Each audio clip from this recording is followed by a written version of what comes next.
My name is Gunjan Trivedi, and today I want to talk about depression and talk specifically about the myths and the facts based on scientific evidence, the idea of serotonin theory, whether it is true or not, what about medications in depression, and finally, what are we doing to understand the risk factors for depression and address depression so that it can go away. So, first, let's understand what is depression.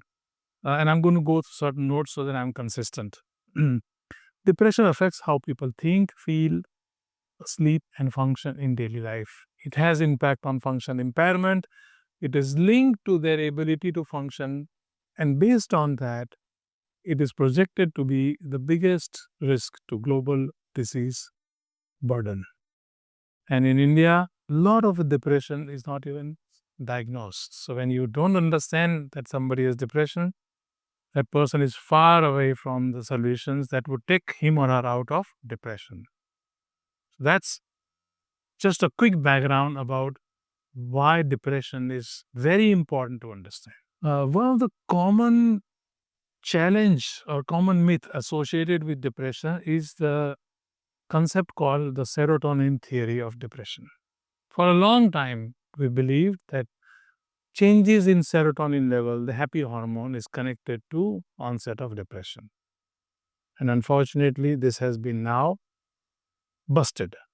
The research recently published by Dr. Joanna Moncrieff, she's a psychiatrist, a British psychiatrist, and she covered a detailed study of more than 100,000 individuals across 17 important studies. And what did she establish? She established that there is no basis to the link between serotonin changes and depression. And that's a big statement that she passed. A lot of people criticized her, followed up with questions. She stood her ground and maintained that there is no scientific evidence between serotonin changes and depression. Second, the role of genes also is not absolutely clear.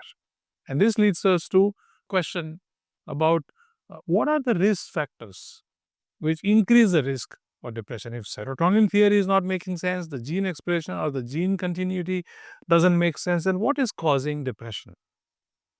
Or what is associated with increased risk for depression? Psychologists at the Harvard University also made some revealing discoveries. Specifically, he identified that there is no difference between the treatment of antidepressant and placebo. And therefore, in a way, he concluded that antidepressants are not that effective. Now, he should add some specific details here. First, long-term perspective, psychotherapy is more effective compared to psychiatric medications. However, in short term, both are found to be equally effective. And therefore, we need to look at solutions that can address the root cause and therefore depression. So this is a important connection with no serotonin role, limited gene proof, and finally, the question mark around the effectiveness of antidepressant in depression management from long-term perspective.